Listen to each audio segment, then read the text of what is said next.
Oh my God. Hello, everyone. Oh my God. Hello. Am I live? Is this thing on? I see Mary Grace. I see Caleb. Oh my God. Welcome, everyone. I'm so happy you're all here. I have a text from Promo. I'm just going to check that really quickly. Oh my God. How's everybody doing? Everybody good? I'm just gonna riff like I normally do for a hot second because I'm sure we'll have some stragglers, but welcome if you're tuning in to the Wizards in Space issue 6 launch party. Do you have your copies? My cat bit into mine. So that's that. CG from a read later. Okay, I will do that because I'm in the middle of something. Hi everyone. So we're here tonight to celebrate the release of issue 6, Wizards in Space Literary Magazine, issue 6. We're going to have some readings from the book. I'm super excited. I'm really proud of this issue. And that's that. That's everything. That's all I have to say. It kind of matches my lipstick perfectly.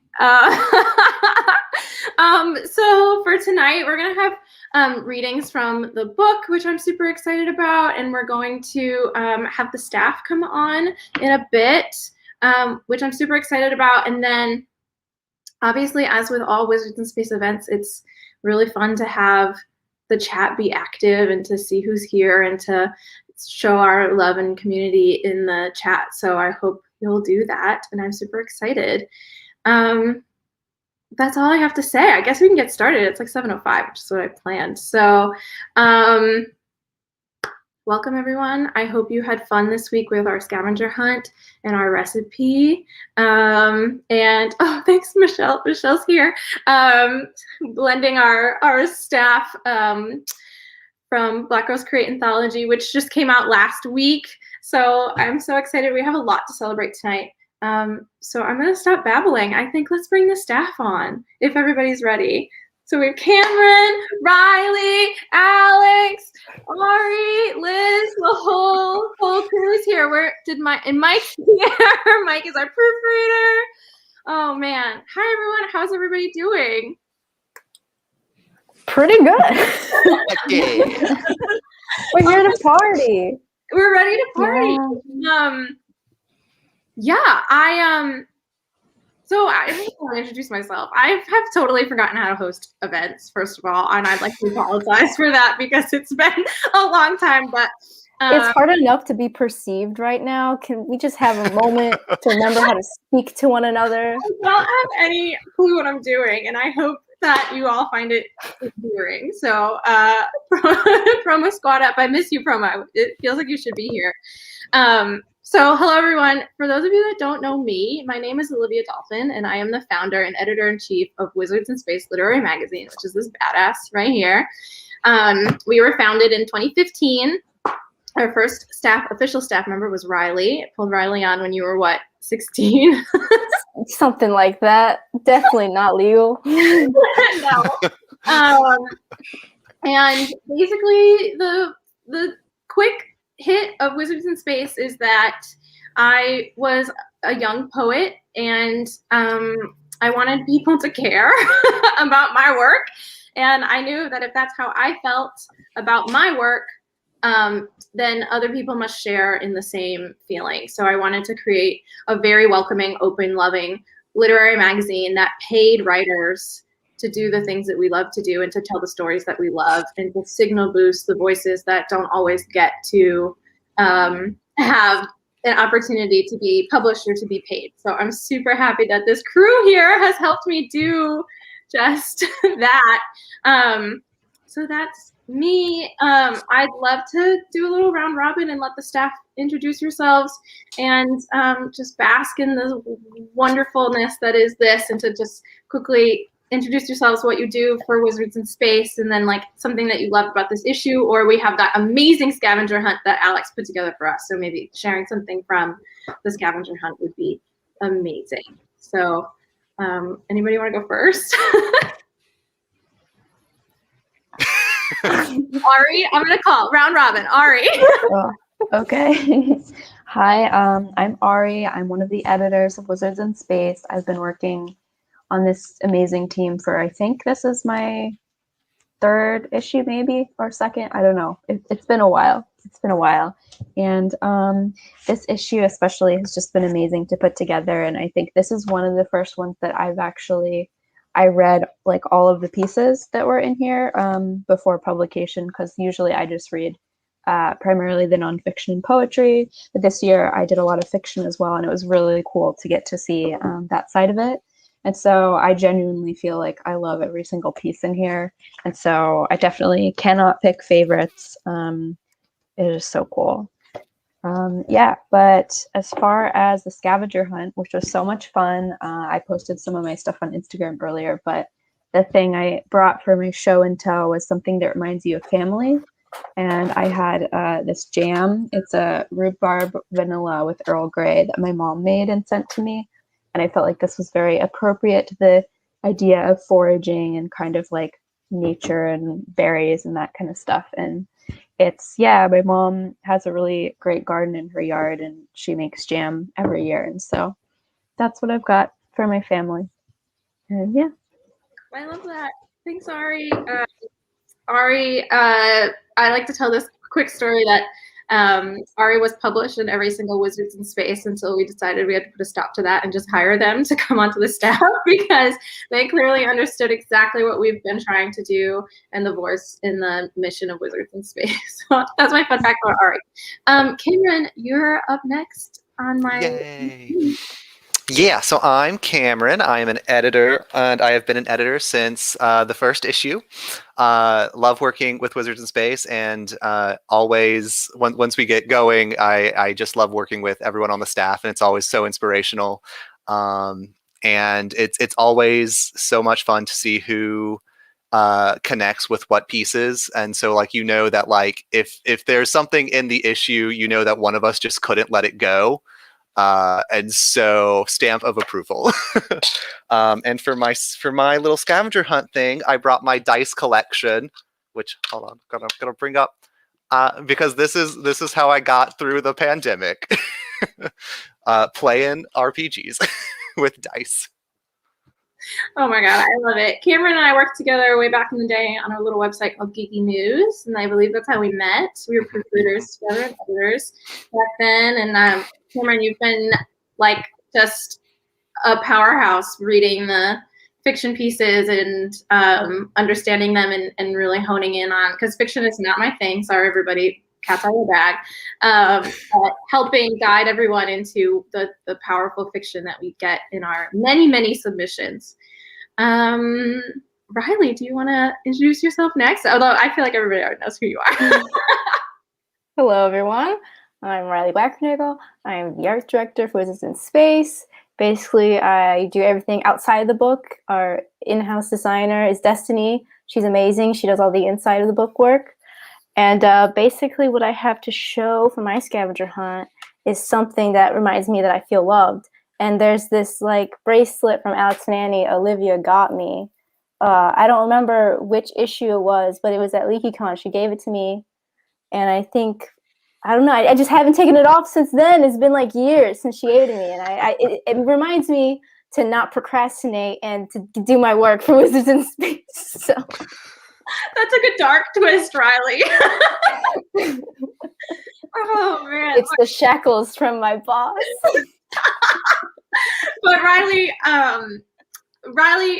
you were the first one that came on to the team with me. I knew I couldn't do this alone, and I needed someone to bring my vision to life and to add that spunk that I knew that it had. And my favorite story to tell about Riley is that I thought Riley was older than me for a while because they seemed so cool and so sure of themselves and so talented that I for sure thought they were like at least 4 to 5 years older than me. So when we started talking about timeline for our first issue and our first Kickstarter, I said, Riley, what month works for you? Like, how about like whatever? And Riley was like, oh yeah, I haven't started studying for the SATs yet, so that'll work out. And I was like, you haven't started studying. So that's where we are in the process of your growth as a human. Okay, all right. But yeah, I was a junior in high school. Yeah. And for reference, at the time, I think I was like 25, so I for sure thought you were 30. I was really off, but I think a testament to just how much talent you have. So Thank you. And once again, knocked it out of the park with the cover, which is truly unbelievable. So, okay, Alex, you're up next, and our newest staff member. So everybody, please give a huge welcome to Alex in the chat. That would be amazing. Hey y'all. I'm Alex, or K Alexandra. Yeah, I'm the newest staff member of Wizards in Space. Mostly poetry editor, but we'll look at fiction when the emergency SOS call arises. I got involved with Wizards in Space actually fairly recently, when I read underneath our artist gallery for the Granger Leadership Academy for HPA, and that's when I kind of heard about Wizards in Space and became fascinated. What else about me? This is my first issue, so I'm really excited, and but kind of feels like project 1A for this year, because These Bewitching Bonds, the digital anthology with Black Girls Create, was an amazing project. So shout out to them too. I wish I had a picture of all of them because they've been getting me through quarantine. I sometimes have good ideas, and one of my good ideas was a scavenger hunt, and then realized that I didn't have a lot of items for the scavenger hunt. But as Wizards in Space knows, ask me about my crazy Libra stories. And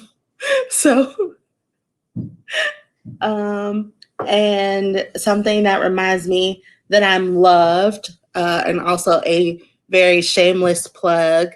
A good friend of mine, Ty Gooden, who's also an amazing writer and editor at Nerdist, started her candle company, Faith in Flames, and my candles came today, and they're amazing and they smell amazing. So follow them on Twitter and buy their product. Amazing Black woman, amazing Black business. And surprisingly, I fell in love with writing again in the pandemic. I keep a self-care journal, so that's also what's been holding me together.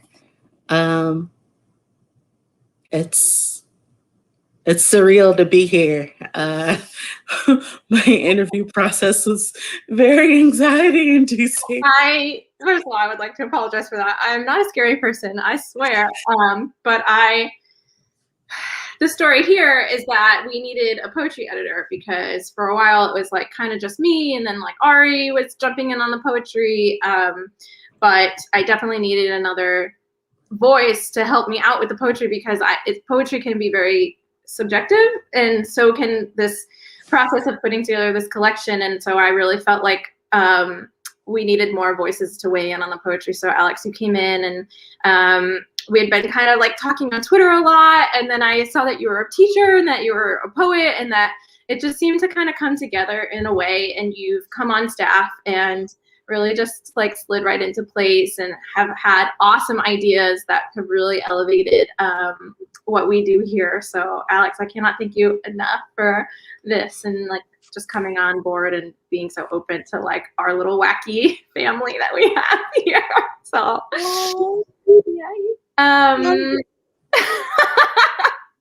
y'all know words of affirmation is my love language. Giving words of affirmation is my love language, so we're a good match. Unlike your Libra nonsense. So amazing. Okay. And then I'd like to bring on the Wheeler family to introduce themselves and to talk about all of the freaking workhorse stuff that both of you do. So please take it away. Sure. Hi, I'm Liz. I'm the I don't know what my title is officially. I think I'm the managing editor. Is that what we decided? Something like that. I do all the back office type stuff and anything that involves the post office because that's what I actually do for like real money. So anytime you get a package with stamps on it, that's probably from me. There's nothing better than being able to spend company money on fancy stamps. So it's very exciting. I've been at Wizards in Space since issue 3. So this is my 4th issue, and I'm very excited about this one because it's beautiful. My favorite piece in it, my favorite 2 pieces are probably for the poetry emergency kit, which I think we'll hear later. And because it's like when we were writing the theme, it was basically what I pictured in my head that I hoped someone would write. Except I don't write poetry, so I didn't actually know what it would look like. I just wanted a list of things. And we got so many amazing lists, and this was so beautiful. And then I absolutely love Sailor's Warning also because it's a little bit future, a little bit foragey, and also it has a lot of language stuff in it, which I really love. And for speaking of language, for my scavenger hunt, what I'm getting through the pandemic with is I'm trying to learn Arabic, and it's not going well, but it is keeping me busy. So I'm thrilled to be here, and this is my spouse, Mike, who is our copy editor. Yes, since also issue 3, yeah. So I get to read everything early and then fix the commas. So, Yeah.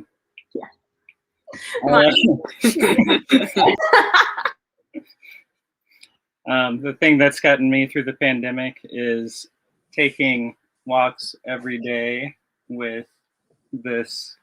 Tom, you want to come over and say hi? Do you want to come over? No, you have to actually come over here. Yeah. So You have to get up. you're not supposed to be on the iPad anyway. Tom, He so over wanted to be here, on over here. camera before he was supposed to be on camera. This is our mascot. Come to this side. No, come to this side because you don't have to walk through the cheese board. This is also a pretty good. Come here. How our meetings go is kind of like this too. So hi, Tom. Do you like Wizards in Space? I really love this company. I'm really glad to hear that, sweetie. What do you like about it? Do you like the Wizards or do you like the space or do you like both? I like all. Okay, that's Good. awesome. Cool. You want to ask your dad what he has for the scavenger hunt? I am gonna pick this job. Yeah. Yeah. Okay. Thank you, honey. Yeah. All right, now it's Dada's turn again. And for the scavenger hunt, I have little wedding finger puppets that our friend made for us. We've switched hair lengths, but otherwise. Otherwise, they're pretty accurate. And what Y'all category? are unspeakably adorable. Yeah. Absolutely. Best family ever. Here, let's Family. show you how cute they are because our friends are really cute. They're so cute. So cute. You did swap hair length. We did. So I kind of love that though, you know. Well, so I brought something for the scavenger hunt as Yay. well. The thing that gets me through the pandemic is my piano, which is here, if you can hear it. And what am I trying to say here? Basically, we had a couple large events happen recently. One was obviously the release of the Black Girls Create anthology, which Alex was also on. But in other words, in other big events, we had 2 birthdays. One happened and one is happening tomorrow. So Riley and Liz, it is your birthdays. And I cannot let this moment go past without honoring that in the slightest. So if everybody can join me in singing happy birthday. I would love that. So happy birthday to you. Happy birthday to you. Happy birthday, Liz and Riley. Happy birthday to you. Thank you. Thank you. I forgot how hard it was to try to sync up any kind of singing over a That was over a video call. Beautiful travesty. I could not have asked for anything more. No, but Liz, I know your birthday means a lot to you, and you mean a lot to us. And Riley, you've been with us for a large chunk of your your life, and you're coming of age with us. So I just wanted everybody in the chat to show a little bit of love for you guys. So. And singing with the world famous Olivia Dolphine was not on my pandemic bingo board, but I'm glad I checked it off. You can have sing-alongs whenever you want. Okay. Well, does anyone have anything else you'd like to say about the issue before we kind of move on into the reading portion of this event? I have one request. Yeah. Please no WandaVision spoilers in the chat. I haven't even watched this movie yet. No, Don't do it. spoilers. Don't even think about it. You love us. Don't do it. Something else before we transition into the chat, the reading portion is we wanted to keep this event, at an appropriate length, which we've gotten feedback in the past that our events have been too long from but there are some people in the chat that are here tonight watching that have been published in the book. So if that's you, if you're here and you were in the book but you're not reading tonight, feel free to drop links of your socials, anywhere we can read your stuff that's not Wizards in Space, and make yourself known. And we're just so happy to be here with the whole staff and anybody that's been with us for this whole journey or new to Wizards in Space. We're just so happy to have you all here. That's it. Anything else? No WandaVision spoilers? Anything else from the crew before I take this over? Snape kills Dumbledore in the final. Right. I'm sorry. Nobody reads those books anymore anyway, so got the hook from, oh man. Okay, well, enough staff shenanigans. Let's get the actual portion of this on the road. I'm gonna mute my piano because I'll probably hit it while we do this. And a big shout out to Ari tonight, who's running the show for us in the back, which is amazing. Okay, what part is this? Is this where I start the reading? So we have some amazing readings tonight. We have a reader coming in from India, actually, later tonight, and that's the future, and that's Saturday morning. So I'm very excited for that. We have amazing readings, but in a little bit of a Wizards in Space tradition, I always kind of talk about the intro we wrote, and I read it. So this intro, so we always write the intro last. Why? Why would we do that to ourselves? Well, when you're putting together this anthology, not this one, but just an anthology. I love words. The pieces themselves hold so much meaning and so much magic on their own. But when you put them together, they start to speak to one another, and they start to pull out themes that go beyond just whatever theme we gave as a prompt. And we started giving these themes as a prompt because I think it helps us organize our thoughts, and it helps us tell submitters what we want to hear. But it's really cool when the issue comes together that we can kind of tell a larger story of community. And that was something that was really important to all of us, I think, this year on staff.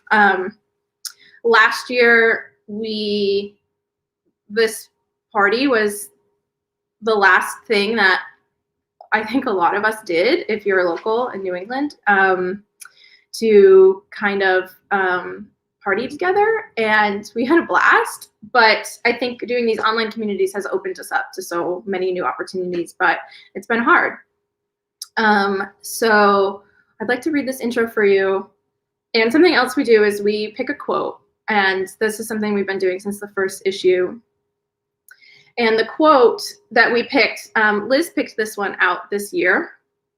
And it's from a poet, Naomi Shihab Nye. And I wasn't super familiar with Naomi's work, but since we picked this quote, I've dabbled in it a little bit. And this person is just like, kind of encompasses everything that we've been trying to say as Wizards in Space. And the quote that we picked for this issue was, "I want to be famous in the way a pulley is famous, or a buttonhole, not because it did anything spectacular, but because it never forgot what it could do." And that mission was, and that the emphasis on just never forgetting what you're capable of was so important for us beyond this idea of foraging and beyond this idea of collecting and community. Because I think that that's the mission that we have set out to do, is to remind everybody that you are capable of so many amazing things. So I'm gonna read this. I might cry, I don't know. I feel emotional just thinking about all the hard work that went into this book, but I'm gonna read this. Follow along, it's just the intro.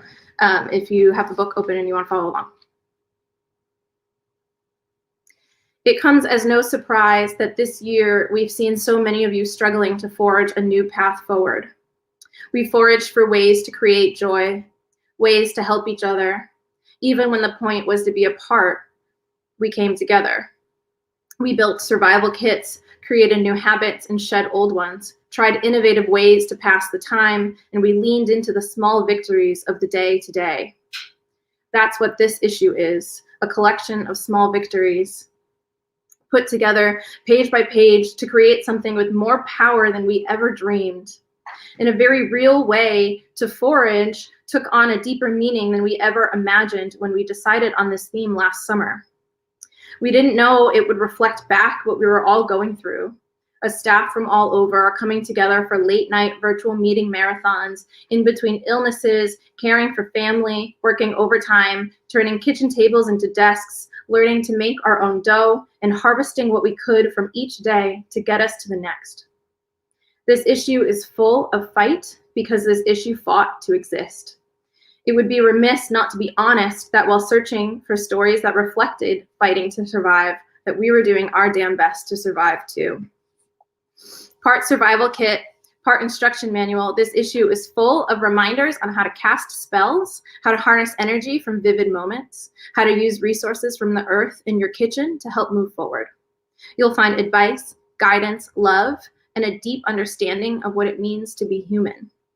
You'll find stories that remind you it's okay to feel a little pain, grief, and homesickness for the ones that make you feel at home. That when the world is upside down or burning or falling out from under your feet, there's always a way to find your footing again. This is a collection of collections, of foraging and finding what we need, of being resourceful in times of scarcity. Here we explore oceans and memories, mushrooms and faith, history and identity. We wander through the journey of a couple brought back together time and time again, and the many spells of a grandmother. We find new names for dinosaurs, we gather blackberries and bunnies, and we find ways to celebrate the small victories. We all have survival instincts. We can forage and grow and harvest. We have that magic and power. Perhaps this issue teaches us that magic is found in the quiet victory of outlasting our time, in the way pulleys and buttonholes still have purpose. Perhaps real magic is about standing our ground with every last bit of strength we have, and using our power to help do exactly what we know we must, and never forgetting what we're capable of with all the tools we already have at our fingertips and in our hearts. And that's from the whole staff to all of you. Okay, thank you. I'll clap for myself. And this issue is dedicated to those that are finding their way, which was a really important dedication to me because I think there's always a path and you're always on the path, and that path might split or go in a direction that you don't know or expect. And this issue is for those of you that are just taking one step at a time. Thank you. Okay, that's that. I see we have our first reader here. We have Caitlin Bowie, if I'm saying that correctly. Ari, do you want to pull Caitlin on and I'll just say hello?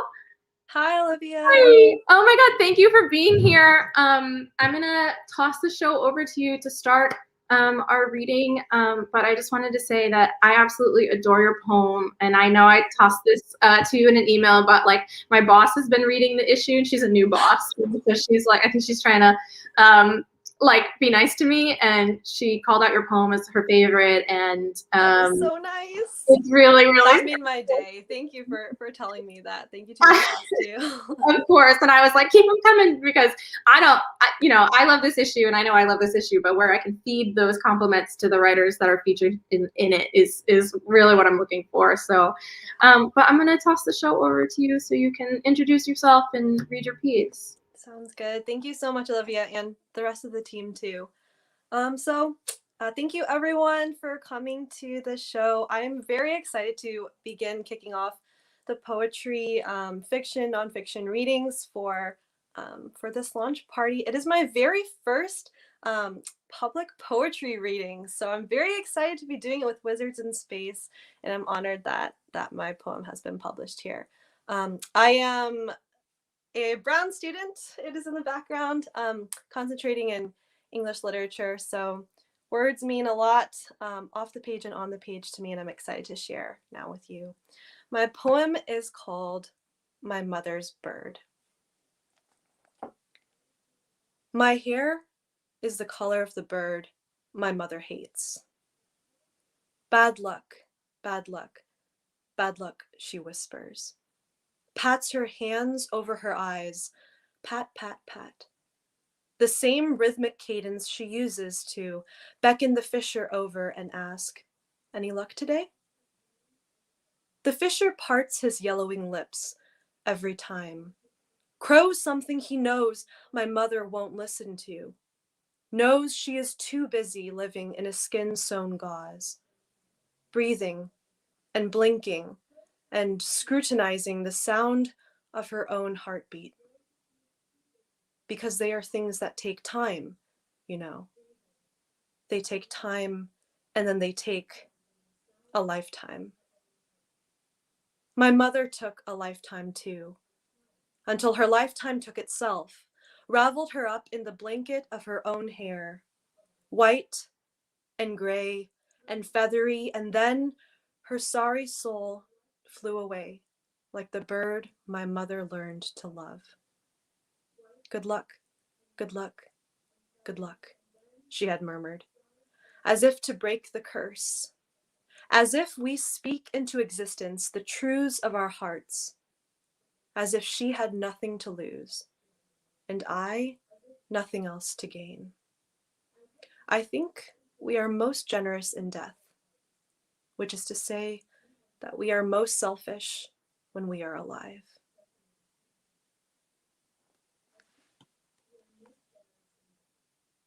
Oh my God. Thank you. That was, I have loved this poem since the first time I read it.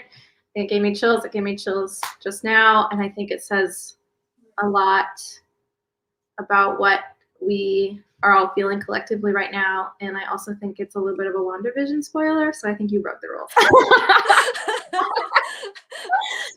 Thank you so much.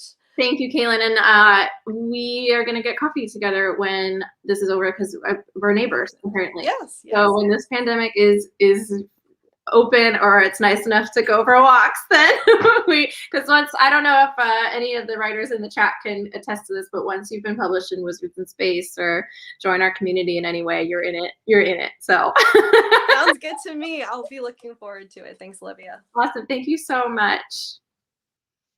Okay, awesome. We are moving on. The reading portion of this has started. And this show is a little bit different because a lot of you already have your issues. We mailed them out. Liz mailed them out. Liz mailed out like 200 issues. So if people want to drop page numbers I can't multitask, but if anybody wants to drop page numbers so you can read along, I'm a read alonger, so feel free to do that. Okay, we're gonna bring on our next reader now, Viridiana. Oh my God, you're out. Hi. Just the background. I thought you were outside for a second. I got excited. Well, I am outside. Whoa, Okay. Very cool. I'm jealous of that because it's March in New England, which is never fun. But thank you for being here. As Liz said, we all connected to your piece right away, and it was kind of exactly what we were envisioning for this issue. So I'm so excited that you're here to share it. And I'm going to toss the show over to you. Thank you. That's very nice to hear. Okay, here's emergency kit. 1. A small, smooth oval stone, plucked from a local river, chosen when dawn breaks. It should carry the water's chill, a magic that cannot be replicated, and be blessed by the deers that wade through in herds. Keep it with you at all times. You never know when you need it. 2. A neon red marker bought at a store, 5 miles away, only at midnight. It should smell like cherries and write on any surface, so you can leave a wayfinder for the souls that have lost their way. 3. A shard from a meteor that fell from the sky and broke apart on your lawn. It should look as dark as the abyss and whisper all the secrets of the universe. Attach it to a silver chain and wear it around your neck, so your wishes always come true. 4. A piece of sea glass that's the color of Neptune, washed up on the shore when the whole town's sleeping. If you bring it close to your eye, you will see your future. It should be kept in a box so you won't go mad with temptation. 5. A green tea hard candy from a pack you bought at the dollar store. It should taste like grass, sweet and earthy, and it should leave a feeling of new beginnings. Eat one when you're lonely. It will remind you of home.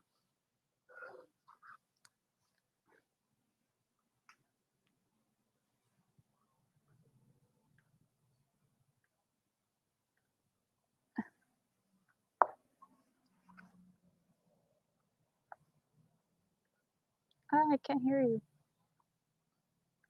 I muted myself to be so kind, and then I forgot. It's like it's like being back at work, really, honestly. I thought it was my issue. No, it's classic work from home stuff. But thank you so much.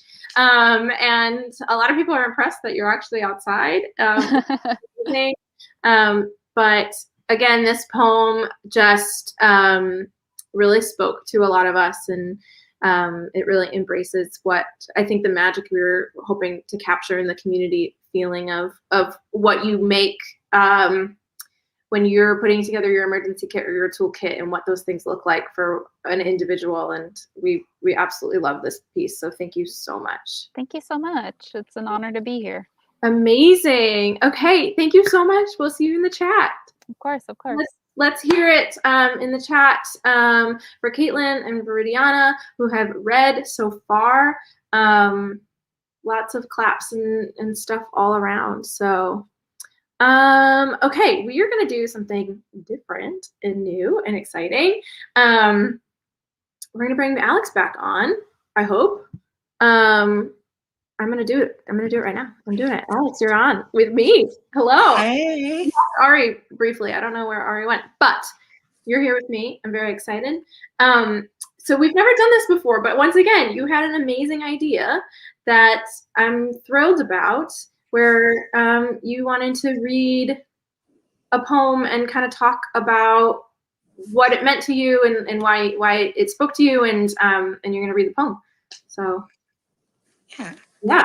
Okay. Again, hey y'all. I'm Kay Alex. I'm the newest member of the Wizards in Space team. Be nice in the chat. My mom's watching. Hi, Mom. And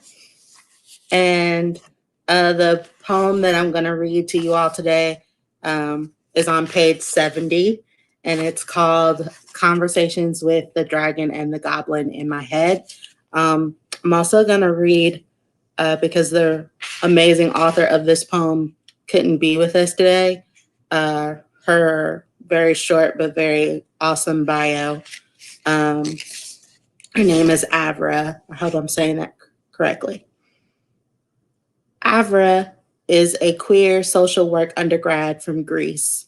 She enjoys storytelling in all its forms and writes about diverse identities and experiences. Her work has appeared or is forthcoming in Vasterian, Asimov's, Liminality, Azarenka, and other venues. You can find her on Twitter at Avra Margariti. And I became obsessed with her poem, Conversations with the Dragon and Goblin in my head. As someone who loves literature and storytelling and myths and legends, I clung to the fact that she had these two infamous hoarders, foragers, have a conversation about what treasure means to them. And I will read her piece to you. The dragon said, I know all about accumulated treasure.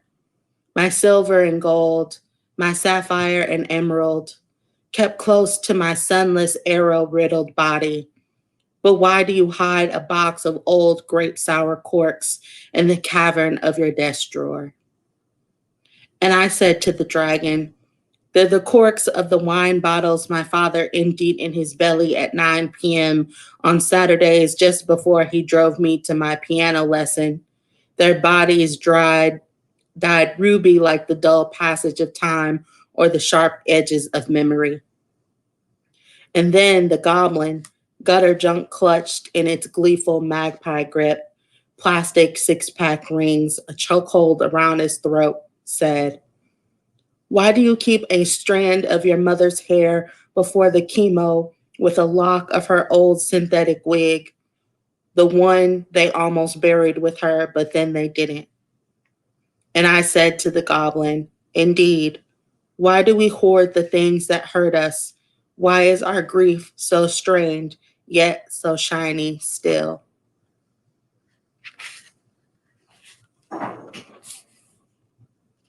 Yeah, I Amazing. remember coming across this piece in the editing process and thinking about my own family's grief process as we buried my Nana last year, and thinking about the things that we hold on to, the people that we love, the memories that we love. And it's oftentimes the memories that make us uncomfortable just because they hold the people that we love inside of them. Yeah. That is the world to us. And I hope that this poem also inspires hope for those of us who have lost folks in this time. And it reminds us to forge for love at the end of it all. So beautiful. I feel the same way. I keep talking about promo because why not? Promo want to jump on the screen. But we talk about grief a lot together, and I think it's so interesting the different kinds of grief that you can have. And I also felt very connected to this poem because I didn't feel like it made me feel like it was a very universal grief. Whereas a lot of my grandparents passed before I was born, so I've never felt that kind of grief. But I've had some friends pass at a young age, and I have carried that grief with me. And I think that this poem really encompassed like a lot of those different versions of grief. And at the core of it, I think it's exactly what you said, that perhaps grief is just hope and love. And what's that quote that I know from that show that I haven't watched yet, but I know the quote. But no spoilers, so we're in dangerous territory. But Alex, thank you so much for reading this and for suggesting a reading from the book that that we felt connected to, and it's amazing. So thank you very, very, very much. Absolutely, my pleasure. Thanks, guys. All right. Okay, moving on up in the world. We are going to share a video now from one of our writers that lives in Canada, but it was their one of their family members' birthday, so they couldn't join us tonight, but they sent a video, which I'm super thrilled about. We were having some technical difficulties. Let me pause for a second. How is everybody doing in the chat? Is everybody having a good time? Everybody having a good night? Please share your snacks. Please share if you're eating something, you can tag Wiz06, WIS06 on any of our social medias and show us your scavenger hunt find if you did that, which was big shout out to Alex for writing that. I also want to take a second and give a huge shout out to Ari, who put together all those amazing recipes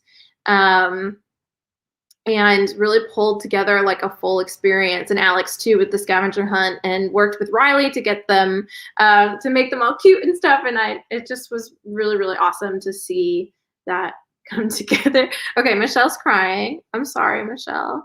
But yeah, okay, let me see if I can share this video file because it was giving me grief earlier. Hello, my name is Em. I use the Okay, so I'm going to take myself off the screen and let this play, but this is Em from Canada reading, reading a piece called On Portrait of a Lady on Fire. And this is about the movie and an essay that kind of talks about their relationship with the movie, but also as they were kind of viewing it with a friend. So let me get out of here and play this. Hello, my name is Em. I use they them pronouns. My big long fancy name is Emily Kneifel. I don't mind if you call me that. I'm so excited to be here. Thank you. I just showered, but I could not wait for my hair to dry because I needed to keep some of the last of the light to read with you.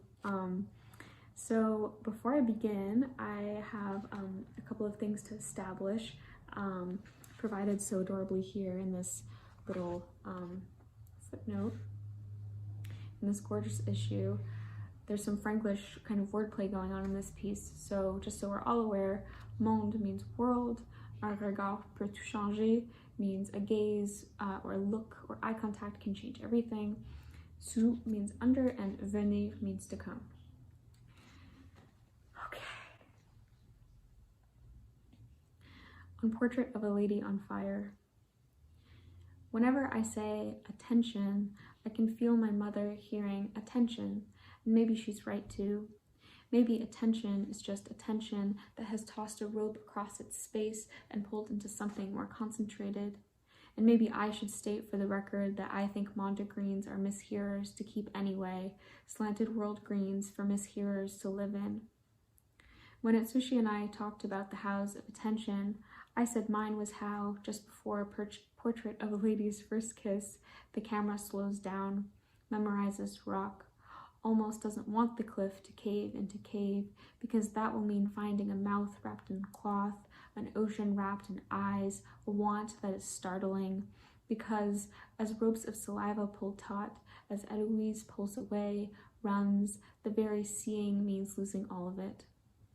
How does one think of that shot, texted Nadia as we text-watched it together as the camera first traced Eloise's wrist, as I simultaneously said, the hand shot was so gay, and then answered, one thinks of the hand shot if one is gay, which was really me making noise to plow through a thought to find traction by pushing into and bruising the muscle of what I really think, which is, one thinks of that shot if one has ever tried to hold anything one can barely hold, maybe shouldn't be holding, but for some reason dare hold anyway, cupping it, just long enough to crouch behind a rock and frantically sketch what is left. This is so often how poems happen for me skittering to crouch in the back of my head so that later, crouched in someone else's green dress, I can try to piece it together. What? A knuckle today? Maybe. It's an attention that's kind of tragically convinced of itself, but has to really believe that if it clenches time tightly enough, it will be able to distill what's never still, till what's even distill, till. This word tinkering is the sole thing I can do, knowing it will slip while it slips. So I pick what is left of the sand from my fingernails and put the grains in a line. I am supposed to be talking about a movie. My mother, who is sick, who knows, really knows about being pulled out of a world faster than it can be pulled out of you, and who, maybe most importantly, is francophone, has said to me more than once, un regard peut tout changer, When she says this, she does mean it to be as fragrant as it is, as rife with metaphor and lust as any earthly interaction. It's so metaphorical, I say, picking up every rock. Parasite. Souvenir is the French word for memory, I say, my maman's francophone kid, which I think is to blame for my conviction that of memory something material is owed to me, something to put on my shelf, to give to my mother when I return from my trip. A t-shirt that says, someone who loves me felt something and all I got was this lousy poem. So I look, so I look, so I scribble. But if you look back, it disappears. But if you look back, you ruin it. So of course I look back.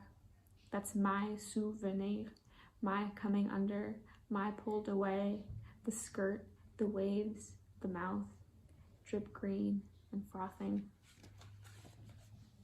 Thank you so much.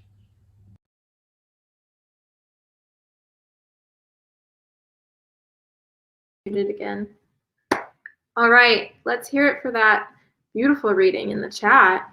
That essay really spoke to a lot of us, I think.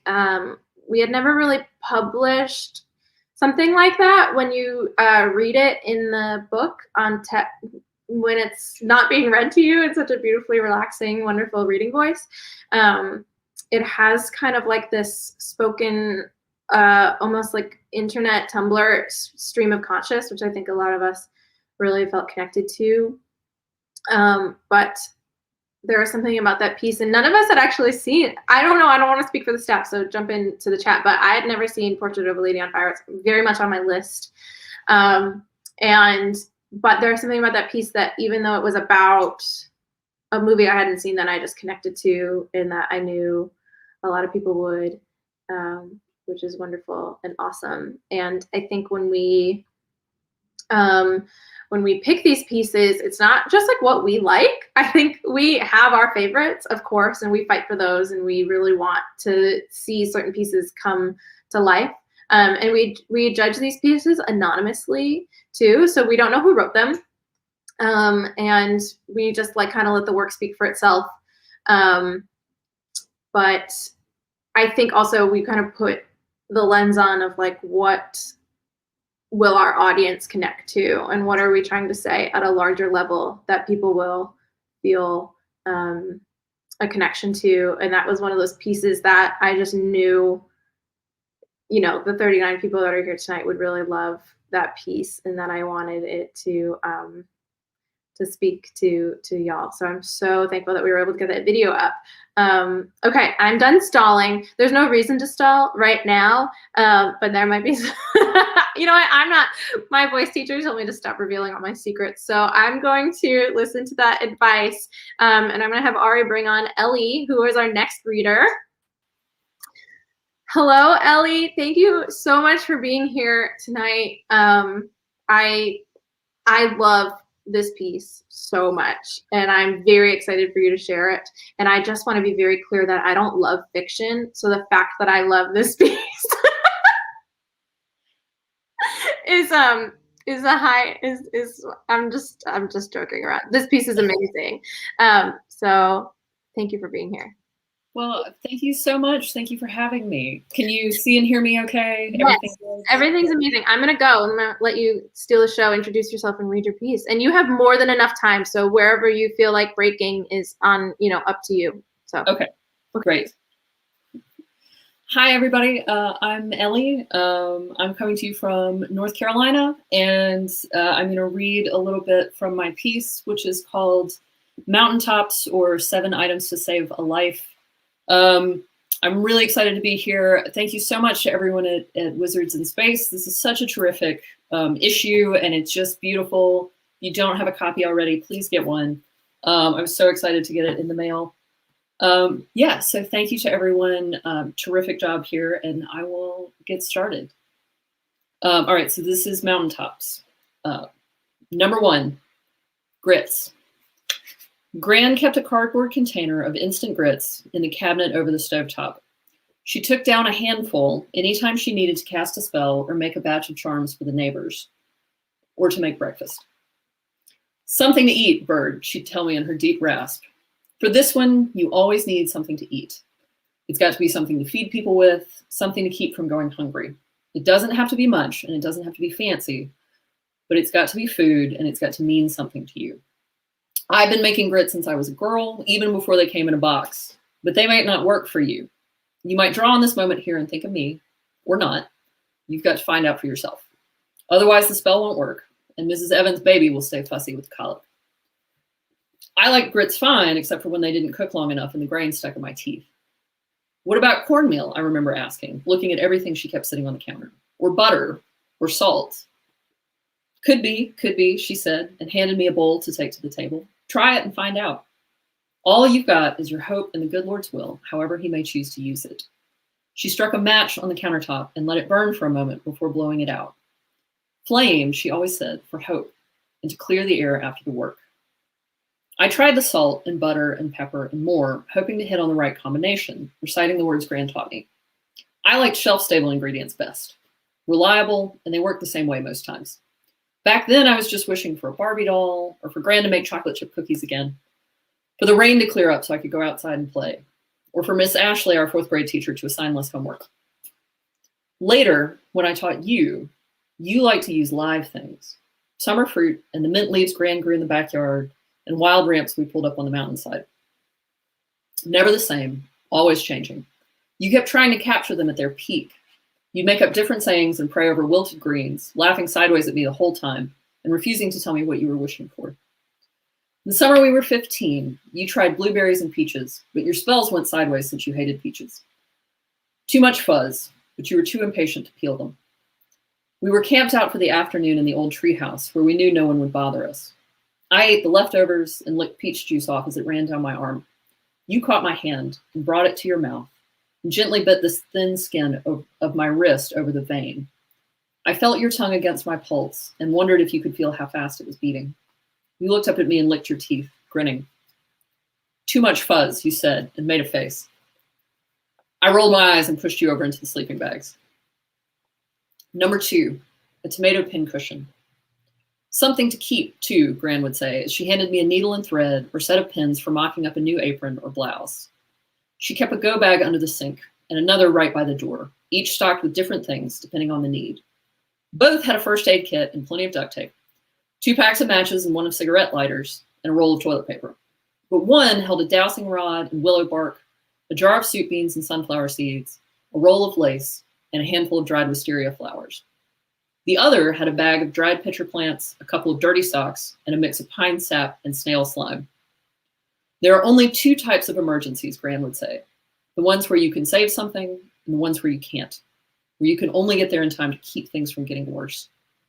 Then she'd squint into the air and drawl, things are going to get bad before they get worse. In the beginning, you were afraid of Gran.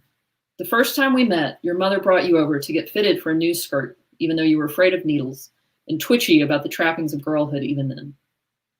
Gran would shoo me outside to play whenever anyone came over, the living room too small to fit more than 2 or 3 people at the same time. I was rarely allowed in anyway, always in danger of knocking over her china figurines, little shepherdesses and frilly skirts and tiny lambs twining around their ankles. There were only a few, and she polished them every morning, the only pretty, useless things she ever kept.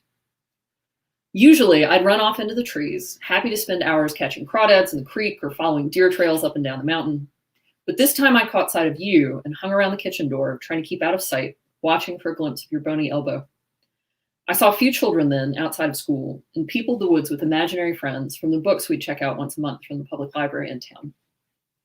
You caught me peeking around the doorframe and winked at me, even as Gran stabbed you with a pin.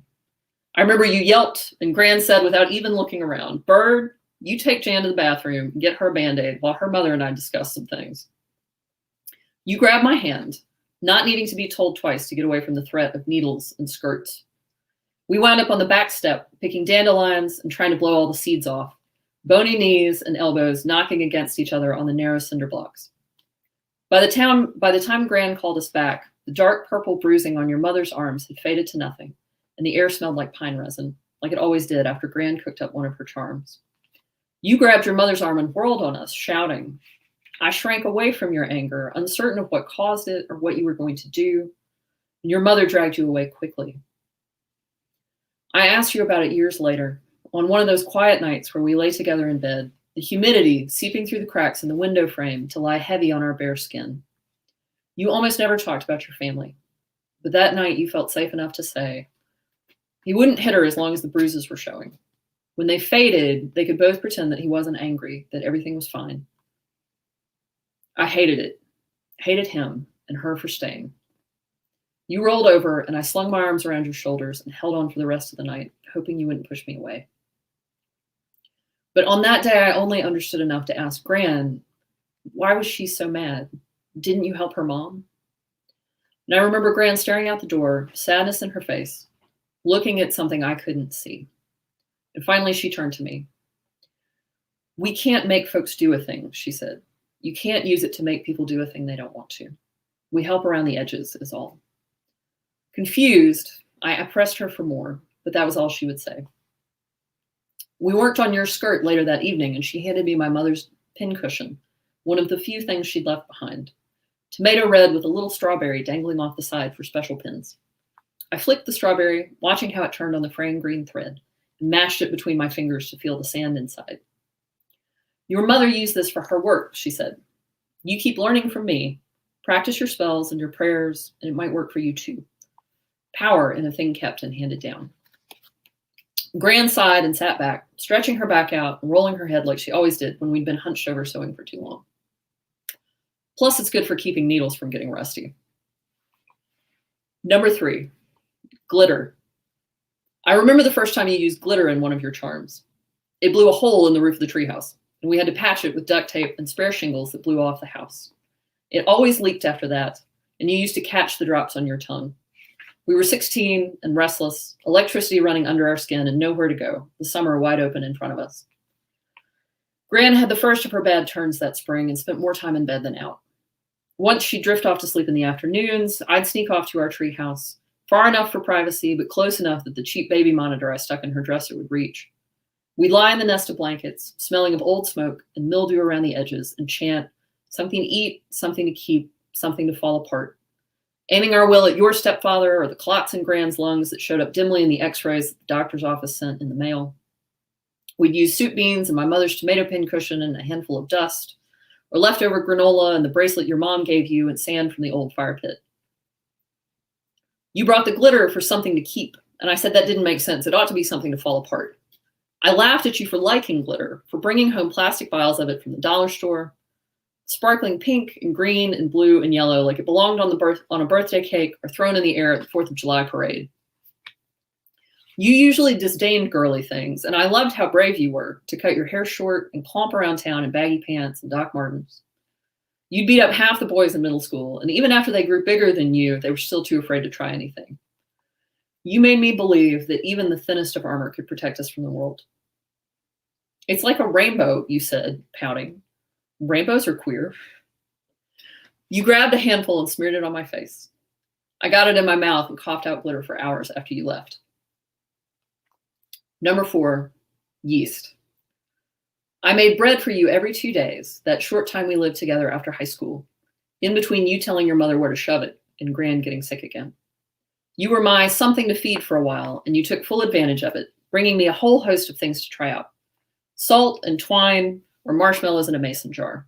We tried all natural remedies, picking chamomile flowers in the spring and boiling witch hazel leaves at night. Rosemary because you like the smell. Lavender stolen from someone's yard. Queen Anne's lace from a roadside ditch. I made buttermilk and pimento cheese and pepper jelly. And if the spells we cast hoping for extra money or Gran's remission to keep didn't always work right, at least we ate well. You came to me with a piece of agate and an armload of persimmons, and that one worked the first time, and Gran got better for a while. We went further and figured out how to use things we could only hold in our minds, mixing them with real things. You started matching threes of whatever we could find, whether they fit the spell or not. The sound of the creek rushing after a rainfall, a rocking chair, a lightning bolt tattoo. Free condoms and dental dams from the clinic you took your sister to way off in Lexington. Your grandmother's auto harp lost in a fire years ago. A piece of a tornado. I mixed forage mushrooms, potluck Tupperware, and Hazel Dickens' voice ringing out in the night. A cottonmouth shed skin, and reparations and 3 gravestones, rhinestones and a picture of a flower blooming out of someone's rib cage in the local anarchist bail fund. We made up new chants, not something to fall apart, but something to help us hold fast to one another. We said it to ourselves over and over again. Something to feed, something to lose, something to bind together. But in the end, I couldn't keep your arm from breaking. I couldn't keep Gran's cancer from growing. And I couldn't bind you. And I think that's all I've got time for. That's amazing. Thank you, Ellie. Thank you so much. I adore this piece. I adore how it was structured, how smart this piece made me feel reading it, because I think it was so smartly written. And it has just such powerful magic to it. And I hope everybody liked it. So let's hear it for Ellie in the chat. You're going to want to read the rest of it. And I think, too, one of the reasons why we're so happy that you came on to read and that Viridiana did, too, is because I think that your two pieces are in conversation with each other in a really interesting way, where it's like you have these items in your life that have memories and have magic in them. And whether it's in a poem version or your short story version, I think that it's just a really fascinating conversation. And then with Caitlin's piece about my mother's bird as well, I think, and I can speak for the whole staff where we say that we just felt very honored with the pieces that we got, and the care that was written with them, and how wonderfully they kind of locked into each other, with kind of this idea of foraging and making an emergency kit. So thank you so much. Thank you. Thank you. Okay, how is everybody doing? That was an incredible reading. We love reading that piece, which is amazing. So we're going to take a little break from readings, and we're going to bring Riley back on for this. Hello, Riley. Hello. How are you doing? Riley's going to talk a little bit about the cover design and how we ended up with this amazing cover that my cat ruined already. So just means she liked it. She's leaving a review. She left a review. But I'm gonna go. I'm gonna hand it over to you to talk through this amazing cover, if that's cool with you. Mm-hmm. Hello, everyone. So this is the cover, and I'm going to go over the process of it, because how I'm doing the covers these days is kind of changing, and that kind of is bound to happen because it's been like, I don't know, 5 years since I started doing this. And, Wizards in Space changed as well, because it's not how it was in the beginning. In the beginning, there was no theme, so I was kind of allowed to just like do whatever I want, as long as it was like somewhat related to the title Wizards in Space. So, a lot of wizardry and magical elements in space. And, that continued to issue 3. But I remember distinctly that we had a feeling, not exactly a theme for issue 3. Of course, I could be wrong, because I'm not a writer. So I was more paying attention to the art part of it. And so I had the map in the background, because the idea was I think places and like home and all that kind of sort of thing, all that poetic stuff that my noggin can't handle. But and then wait, that's not issue 3. This is issue 3, guys. I'm sorry. I should have put this in the right order. They're books. I'm so sorry, Olivia. I'm just having a great time over here. But yeah, and so this one did not have a theme. That is why it is just potions and the moon phases, because I had an idea and it was a great one, and I will not apologize. But then issue 5 was important, because it was like the changing of the tide. It's our middle point. It's a great number, and all the other issues were all blue, all cold tones. There's a purple one, and so I thought it's time for warm tones. I sound like a mad scientist. I'm not apologizing. I love, okay. So red is like the most striking, the most important warm tone you can have, and it is beautiful against black. And so I was very excited to have this issue come out because it's my favorite. I'm not going to apologize for that either. It's my favorite. It is the first time when I did an issue cover where literally I had an idea during a meeting and I scribbled down the words crows, skeletons, and then I did a little box and then a circle and then a crow, and that was it. And then I just did the final and it was done. That is not how you usually do things, but Olivia trusts me and it went great. But this issue, guys, this issue tore me to pieces, all right? I could not, I was like, it's been years. It's been a lot of issues. You're kind of, you know, you feeling a little stressed out because it's like, how am I going to keep making new covers if I feel like you run out of ideas? But you don't, because that's my job. But and there's the theme is so much stronger in this issue than all the other issues combined. It's foraging, you know? And it's been a terrible, terrible time and a terrible year. So it was important that the cover encapsulates, that's not a word, encapsulates? There's a word that I want to say, but I don't know how to say it because I'm bilingual. So I totally lost my train of thought. Anyway, so the cover is important because I needed to reflect the theme. And the theme was hard because when you're thinking space and wizardry, that's easy. Astronomy exists. That's already an aesthetic. But when you're thinking of foraging and, you know, that's earthy tones. And I'm not going into earthy tones yet. I'm still in my warm tones era. We're probably going to get 5 more issues of warm tones. But I also wanted to call back to the past issues. So that's why there's blue here. Well, that's what I want to say to sound smart, but let's just go into how this cover happened, all right? Here, I'll share my screen. Oh, the computer is being so mean to me. Here we go. I can't do it. Sorry, guys. My computer's so old. Anyway, what I was going to say with my screen share was that originally I don't do a lot of thumbnails for the covers. I usually get the idea right away. That's how it happened for all the past issues. Maybe I'll have 5 ideas. I send them to Olivia. She picks the ones she doesn't like, and then that helps me think about the ones that she will like. And for this one, I had like 10. I had 10 different covers, and they were all mocked out because I was so stressed that I wasn't going to have a great cover yet. And there was a lot of versions that had rabbits in holes because I really liked the idea of having a silhouette of an animal. And rabbits is my favorite, and the burrow is so entwined to like that foraging idea.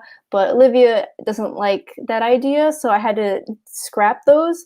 And so I just went to my first idea, you know, as per usual, as it seems for this. And my first idea was hills. Because, you know, the covers are always kind of geometric. They're I don't want to say cold, but they're not like, there's a word for it, and it's basically like organic. Organic is what artists would say when you have lines that are not straight. And, you know, all of my past covers, you know, they're not organic. That's how that's explained. So with hills, I call back to that design principle of having things that are not organic as the cover. So that allows me to use straight hills. And then I can also use gradient to call back to my reference of now it is the warm tone era. Now I let Photoshop basically go through different filters of colors and different kinds of ideas of what the cover could look like, and it was all rainbowy, and there was purple ones, and it was looking so cool, and we were so tempted to do a rainbow one. We were so tempted, but we didn't because we had to stick to the idea here that's warm tone era, and also because then it would kind of distract from the theme, which is foraging. It's not about rainbows and foraging. I'm sorry, even though, you know, gay rights and all that stuff. We know our audience because we are the audience. But so we had to say no to that, and I went back to warm tones, and it looked great, but it looked bad because my texture at the time, see this thing? See that texture? It was black originally, so it made the cover super dull. So the trick, now this is just for me and you, don't tell anybody else about this. I changed the color to red. And now it doesn't look so dull. Now it looks more vibrant. Because when you're battling with C1YK, which is the color profile that printers use, because the colors you see on your screen are actually not real. So food for thought. And originally this sun, I don't know when I'm supposed to stop here, so Olivia, just yoink me with a hook if it's time to go, but I'm almost done. And so this sun was actually hidden behind the hills. There's no such thing as invert here, but I then brought the shape ahead of all the other layers in the file. And then I put some more weird X-ray filters on top of it just to see what it would look like. And it came out so well. It came out much darker than this. I had to brighten it up. I actually had to manually select and create different shapes of where the hills would enter and make that color myself. So this texture is actually not the background texture. It's a texture I created so that you can actually see it, because originally it was just too dark. It came out almost black. So, and the invert is so special to me because it, one, adds visual interest. It brings your eye here so that you can read the title. That's very important for a cover, is that your eye immediately goes to the title, essentially, because that is important for people to see. And then you can let the eye go wherever you want after that. And it also, you know, it symbolizes that we're entering a new stage in life, because, you know, 2020 was ending, and hopefully the darkness is behind us. You know, we're trying to finally get those rays of hope, essentially. So that was the whole idea for this issue. It's also the first issue that the back connects, which I don't know why I decided that was finally time, because I was probably too intimidated before, but now I'm happy. Thank you, Olivia. That's I'm not picking you up. I just want to talk to you. Oh, hi. Hi. Okay, so I saw one question in the chat, and if you have any questions, we can do that. But so one of the questions I saw was why we pivoted from the rabbits, and I want to talk a little bit about what it means to be the editor-in-chief, because you threw me in the bus so many times. I didn't know.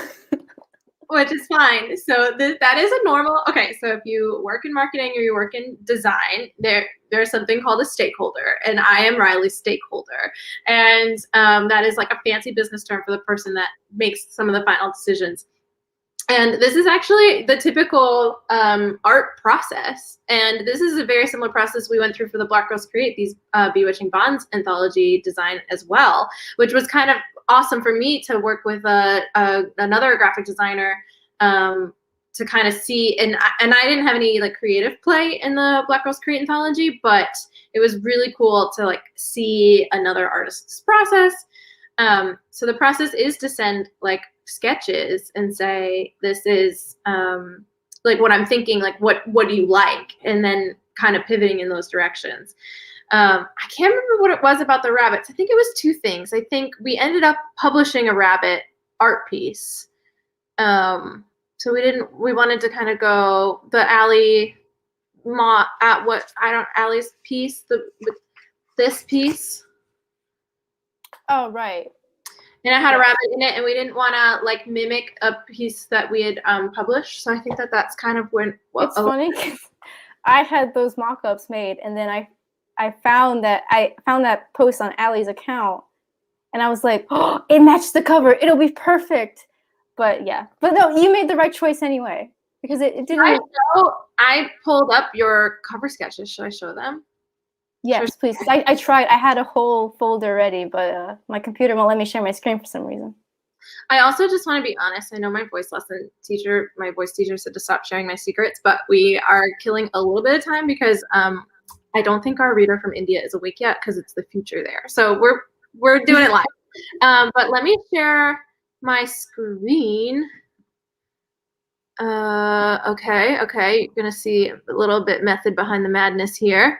Yes, these are the mock-ups that I made. So these are the mock-ups. So I had the opportunity to kind of look at these and like say which ones I loved, and I really felt like the rising sun just said something to me in a lot of the ways. So I really liked the hills, whether you went natural or geometric. And then there's a lot of these that I thought were really powerful. But I wanted to kind of be above ground for this issue, and I wanted the hope that came with kind of being grounded in the hills, but being above ground. So that's kind of why we also pivoted from the holes. I also have something called trypophobia, which is fear of holes. Don't Google it. You can trigger it in yourself. But so we kind of like I wanted more of an upward motion, a rising motion, rather than a digging deep, where both are powerful.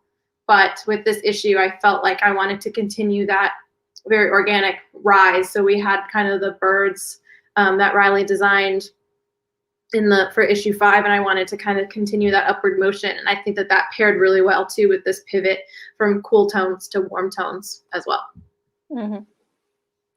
Anything else you want me to show? Should I show? I pulled up the color options too. I just want to say that second to last one on the bottom row, I still love you, girl. I know you never made it, but I love you. Yeah, one day. We have more issues. So this was some of the color explorations that you did too, and this was the texture you were talking about. And then that was my actual real idea of what it was going to be. But then my pattern that I made, which took too many hours now that I'm thinking about it, I did it all by hand like an idiot, and it just came out horrible. Like, it looks terrible. Like, I'm not even going to be like trying to save myself. It looks bad. It looks dead. I want to show the other color options because yes, we have this opportunity right now where we are due for some new merch. And we're actually going to be putting some of our current merch on sale because we just have so much of it and we want people to have it. So we're going to put that on sale. I think Liz did that. But because we're going to try to get rid of some of our back stock, we need new stuff. So I absolutely adore these versions of the cover that you did. So this was one version that was kind of back to our cool tones. Is this the inverted version you said? Yes, this is the inverted one. So this would be inverted, but then I absolutely adore this cover.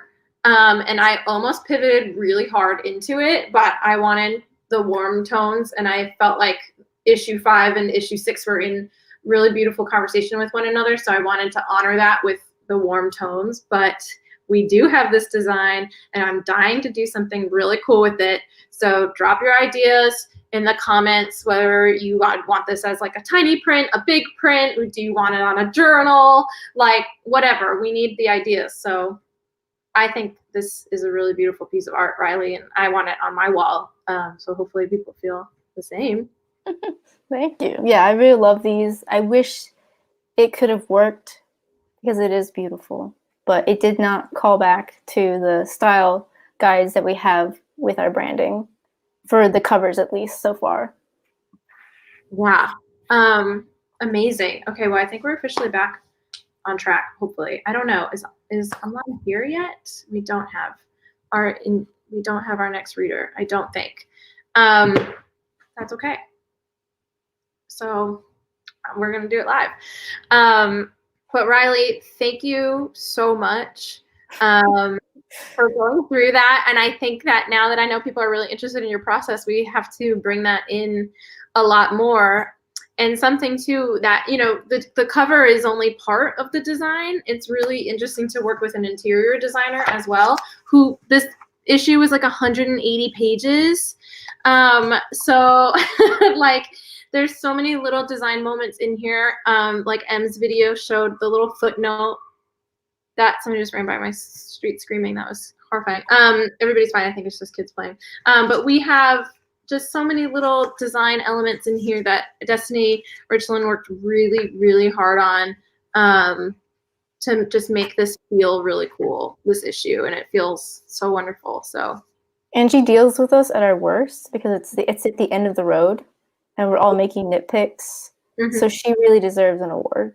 Destiny really knocked it out of the park, and listens to us. And this is it's a big issue to lay out too, because we have a lot of really beautiful artwork, and we had more art in this issue than we've ever had before, which I think is a testament to your hard work, Riley, like recruiting and getting the word out there that we publish comics and art and things like that. So that also, I open up my trench coat and I go, "Hey, artists, you want to get paid?" You know, like that. They trust me after that. So yeah, we had a lot of like placement issues with like things being on the left side or the right side of the page and what that meant for margins and like the process. I don't think we talk about this enough. The process to put this physical book together is unbelievable. It takes longer than you think. Do it fast. And I think the goal has always been to do like 2 issues a year. And obviously our 5th issue launched a year ago. And I think the staff deserves a lot of grace and space for putting together our longest issue yet. We published more writers. We published 38 writers. That's 38 creators, I should say, that got paid. That might not have been paid before. I know that some people have said that this was their first time being paid and that this was their first time being invited to a reader. And yes, and I think that that's ultimately something that we're so proud to continue doing, whether it's with Wizards in Space or collaborating with other groups that are into writing, like Black Girls Create. And if you don't have that Black Girls Create anthology, These Bewitching I can't talk anymore. These Bewitching Bonds. It's an incredible anthology, all Black voices with a Black graphic designer, Black editors, and it was so cool to be able to take our infrastructure and what we've figured out in the woes and not like the thrills and the woes of putting together an anthology and helping another group do that was so amazing. And all of those authors got paid and all of those staff members got paid. And I think if you had told me when we did that first issue, can you hold that up again and show how little it is, Riley?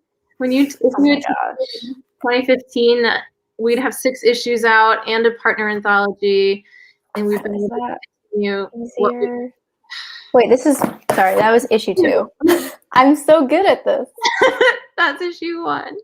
It's so little. It was what, like 80 pages or 100 pages, and like we doubled that. So yep, on not even 100. 90 pages on the dot. It was a baby. Okay, that's it. I think that's enough for this, right? Ari, do you want to come on and read a piece while we wait for our wonderful? Yeah, that's it. I'm not gonna. I love hosting things. You're doing great. And I want to give our wonderful reader from India the time to wake up and get on here. But Riley, I'm going to read this piece that I thought you ghost wrote and sent to us, and was the whole time because it was it really had your vibe to it. But it's this wonderful piece that I think also encompassed and encapsulated this theme. So I'm going to go and let you take it away. Great.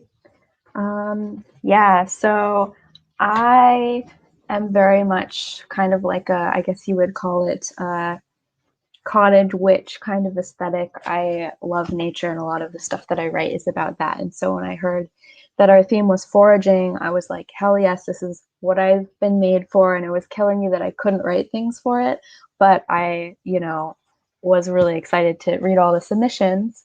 And also when we were going through all of the submissions and things, just pretty much every single piece that had the word berries in it or had the word mushrooms in it, I was like, yes, we need to have it. We need to keep it. And at some point, the other editors were kind of like, all right, we can't have all of the mushroom pieces and all of the berry pieces. We have to choose the best ones, which is So sad, but I think we really did get an amazing berry piece here, and I'm just going to go ahead and read it. So this is Blackberries. It's an essay by Fiona M. Jones. I am the first sign of autumn here, a strange, sun-hatted, wandering figure lugging my carton or jug. Old men chatting by the path will tell me stories of brambling when they were boys, before the new houses came and wiped out their foraging grounds. People walking their dogs tell me where they think the best picking places will be.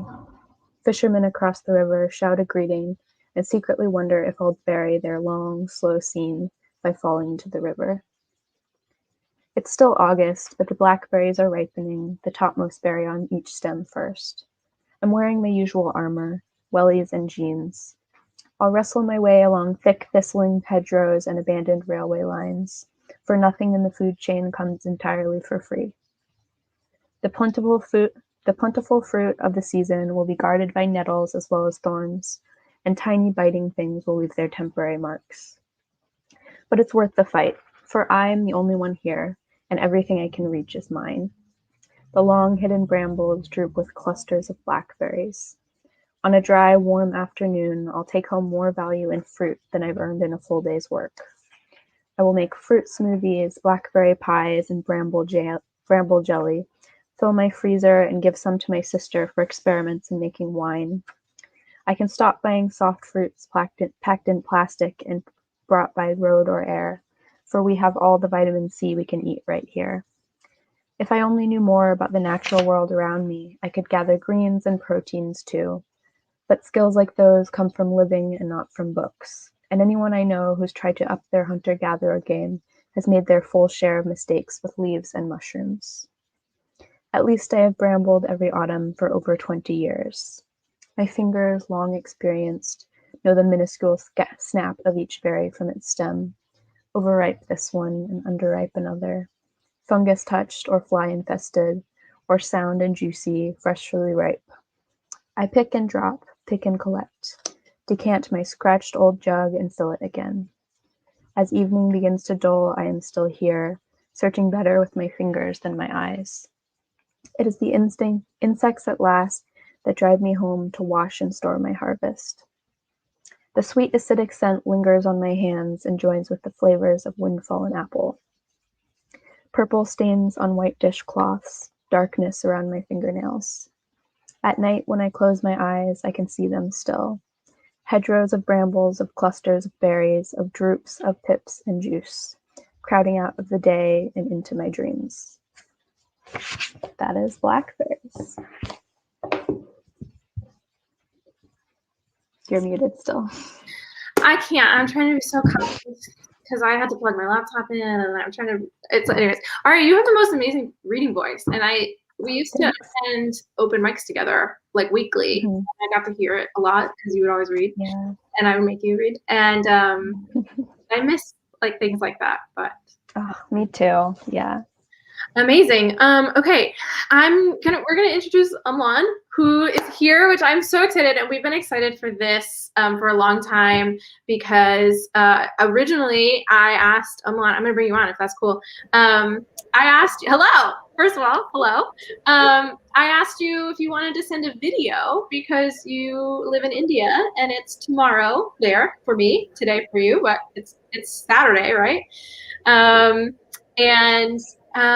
You were like, no, I'm a morning person. I want to read. And I didn't even think to offer that because I am not a morning person. So we are thrilled to have you to read your poem Taste Collector, which means so much to us. We are a big food group, which is why we have recipes and scavenger hunts and all those things. So welcome. I'm so grateful you're here. And I'm going to let you take the show. Thanks, Olivia. Thanks. Hi, everybody. Am I audible, Olivia? Am I audible? Is the audio okay? Yes, you're great. Yeah, good. I'm a morning person, yes. So it's good morning in India, but just so happened that I was also a late night person yesterday. So I guess it's the best of both worlds. So good evening, folks, and especially to Olivia, Liz, and all the other wizards. Yeah, my name is Amlan. I have a poem to offer. At the end of the hunt, so to speak, there is the gathering, and my poem is essentially about the gathering. And perhaps it's kind of fitting that as we kind of near the close of this wonderful reading session, that perhaps it's just apt that perhaps the last poem is about gathering. So without further ado, it's wonderful. This is Traveling Places. So it's now in a little study in New Delhi. And congratulations, it's absolute fantastic quality. So the poem is called Taste Collector. Eat a little more, she says. It will tide over those rough days later. Grandmother, long gone, in the village house at the harvest. I've been collecting tastes all summer. They stay in the tongue of memory. What came first? Khar, the alkali, or the steamed rice? Was it a copper or brass plate? The aroma of my first biryani, white rice swirling from the pot. My first burger, juicy and forbidden, at 17 in the big city. The first dim sums were fried, not steamed. The lush curry, my father's tenga, sour with lemon and tomatoes, and some cumin. This is a poem, not a recipe. That Akkha Jeera Chaach Pulao, meat-filled, untranslatable. Grandmom's dark gravy, smoke-blown pigeon. Scientists will one day discover a place for all tastes in the tongue. Where is sour? Where sweet? What is umami? Where resides the spice route to the brain, to the cells where they preserve memories like pickles? I will call everyone home for the perfect meal, a buffet of possibilities, like hope, memory, and the granary. The options and servings will be unlimited, baked with love, made with attention. That hidden ingredient lingering in my tongue, I cannot find a name for. As I turn page after page after page in that dictionary of memory, call it what you like, it stays. The one that will tide us through all the rough days. Thank you. Thank you so much.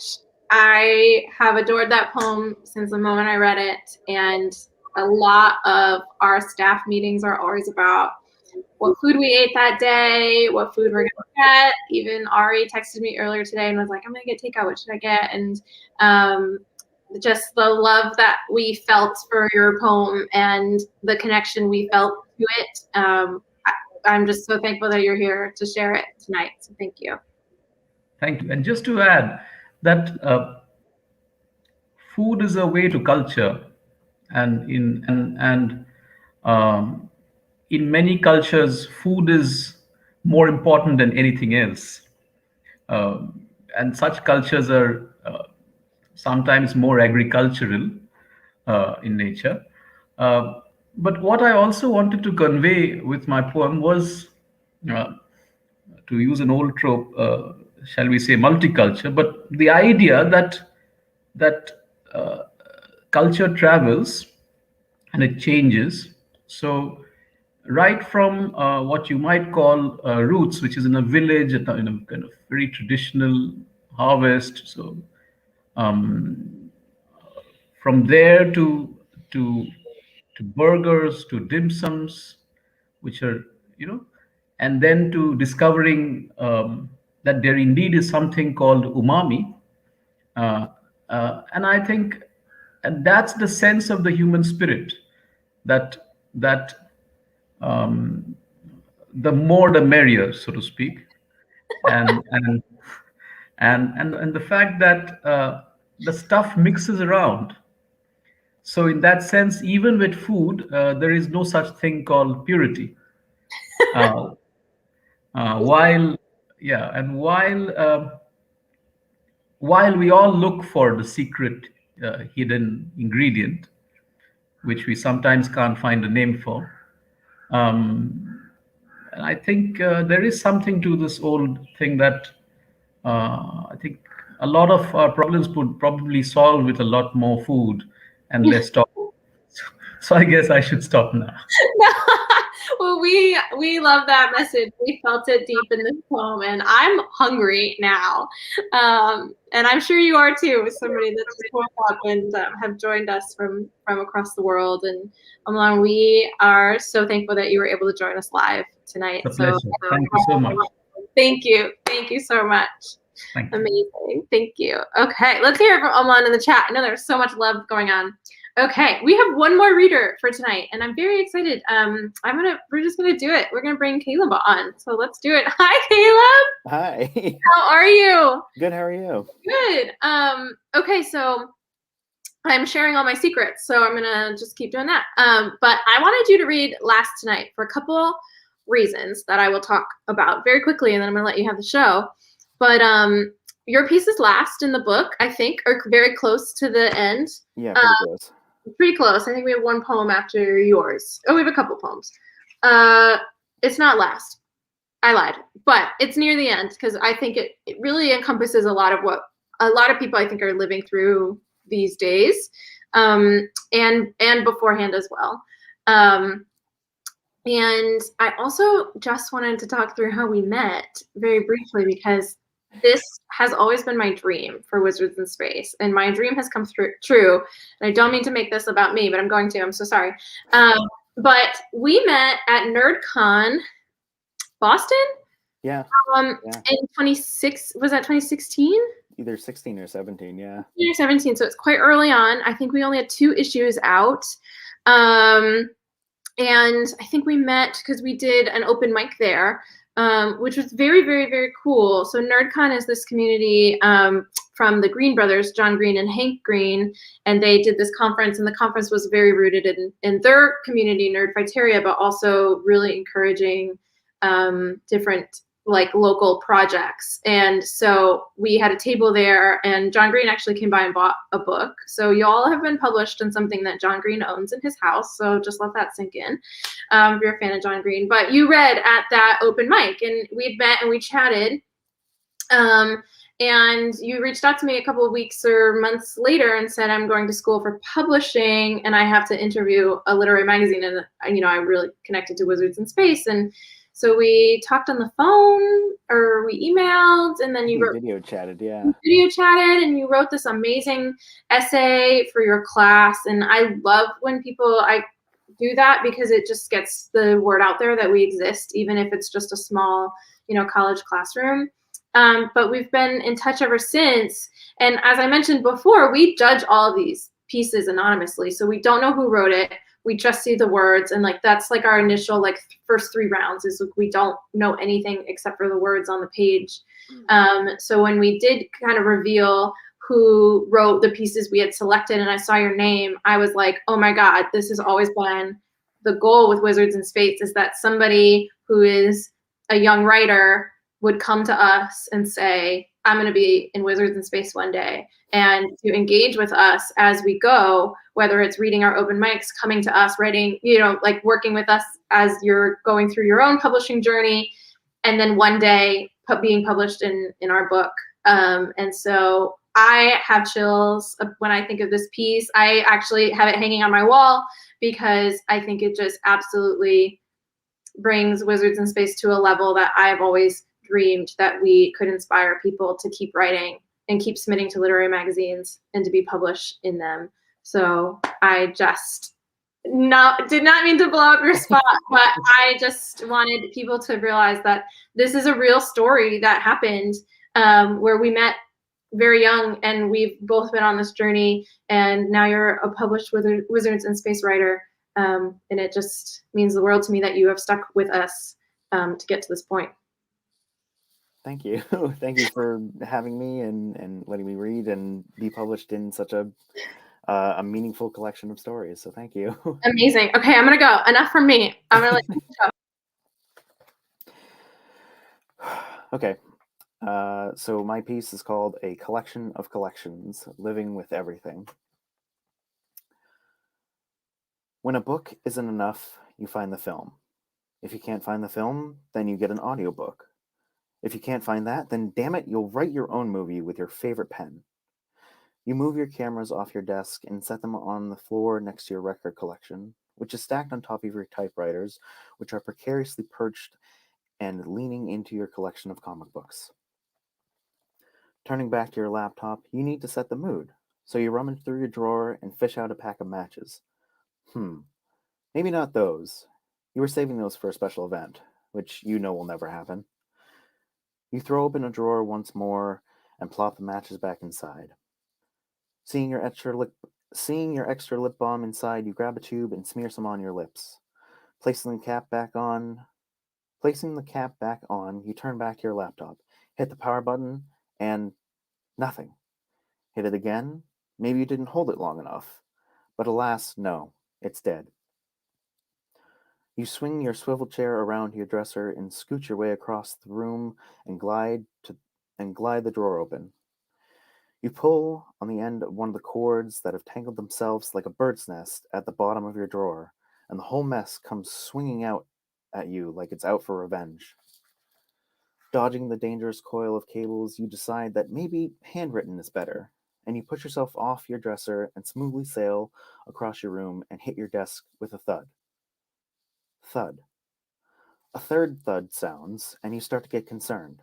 What's falling, behind my desk? 3 magazines, followed by 1 jar of beard balm, 2 pairs of headphones, 15 stickers, and 6 CDs are now strewn under your desk. Sliding out of your chair, you slump on the floor and grab each item carefully, one by one. After everything is cleaned up, you sit back in your chair and realize one of your favorite pins is missing from your pin board. You thunder down the stairs to see if it's on your jacket. Not there. On your backpack. Not there. On your other jacket? Nope, not there either.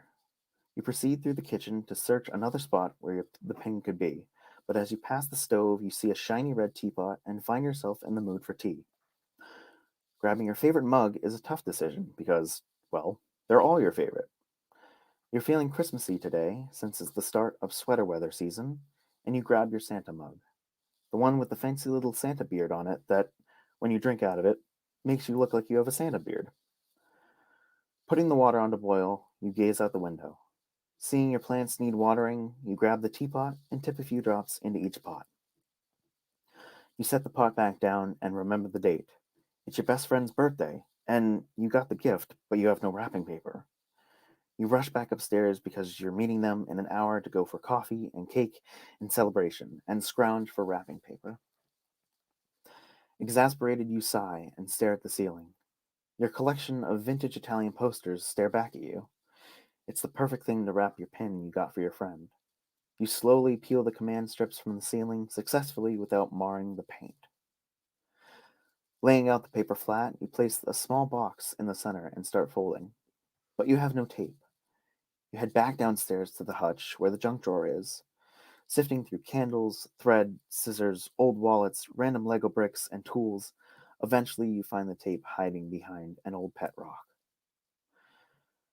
You traipse back upstairs and plop down on the floor again, only to bounce right back up after seeing the time. 20 minutes until you need to meet your best friend. You dash through your room, getting dressed and almost falling over piles of old t-shirts to get to your closet. Selecting the perfect birthday celebrating outfit, you grab the half-wrapped gift and bound down the stairs. You jump into some shoes and grab your 5-pound mass of keys and keychains and run out the door to your car. You start the car and throw it into drive, and you turn on your podcast. You push play on the most recent episode and realize you already heard that one. You refresh, and still nothing. You know the podcast comes out on Wednesday at 9 a.m. You slowly realize that today is Tuesday, and it's 3:30 p.m., and you've spent half the morning trying to remember the name of the book that you were searching for, the audiobook of, so that you could find the film version of, so that you could write the movie. Thank you. Thank you, Caleb. I absolutely adored that piece, and I think it's super relatable. I saw Jennifer Crow, who is another one of our amazing featured writers, not in this issue, I don't think, but certainly other issues, said it's like the grown-up version of if you give a mouse a cookie. And that is certainly how I have felt lately, being in my home so much, is that one thing kind of leads to another, leads to another, leads to another, and then I'm in the bath and I don't know how I got there. So it's like, all that fun stuff. So Caleb, I'm honored that we have published your work. I'm honored that you read tonight, and just thank you for being here. Thank you so much. Bye. Okay, that's it. That's our show. So let's hear it in the chat for all of our readers tonight and tomorrow that read. I think it was super hard to choose who to share tonight, and I think it's motivation for us to do more live readings and do more live events. So if you want to see more from us, let us know, because I think we're kind of in this transition period where we have a lot of ideas and we need to know what we should focus on next. So thank you. Let's hear it for the readers in the chat. I also want to give a huge shout out and huge thank you to the staff members and to our designers. I cannot stress enough how much work goes into this. We meet on, I think we were meeting on Wednesdays or Thursdays, I can't remember, but we meet every week, sometimes more than once a week if we are really hitting up a deadline. Liz does all of our logistics and our mailing, so big shout out to Liz. It is her birthday tomorrow, and it was Riley's birthday, so more birthdays in the chat. I just want to give a big shout out to Ari, Alex, and Cameron as well, who go above and beyond for this literary magazine. Alex did double duty as well, was the poetry editor for these Bewitching Bonds, which is the Black Girls Create anthology that we helped produce. So please go check that out as well. You can find that at bgcanthology.com. It's got its own website. More things that I want you to know before we go is to, obviously we pay writers, but that means that that money has to come from somewhere. And that's where you can help us out. So right now, all of our merch is on sale, and that's for two reasons. One, because we love you and want to show you that we care and love you. So if you want to treat yourself to something, please do. All of our merch is on sale. Buy issue 6, buy Black Girls Create anthology, because every time you spend a little bit on Wizards in Space or Black Girls Create, it goes to these amazing groups of people that work extra hours all day, every day to make these communities come to life. So if you can, that would be amazing. Drop your links and stuff in the chat as we close out. I see people doing that already. Head to our shop. And that's it. I have nothing else to say. I hope to see you all super soon. in person or not. And thank you to everyone who bought this issue, read it, submitted, supported us, and we had a blast tonight, and I hope you did too. So that's it. Love you all. I don't know how to end this, so I hope Ari does.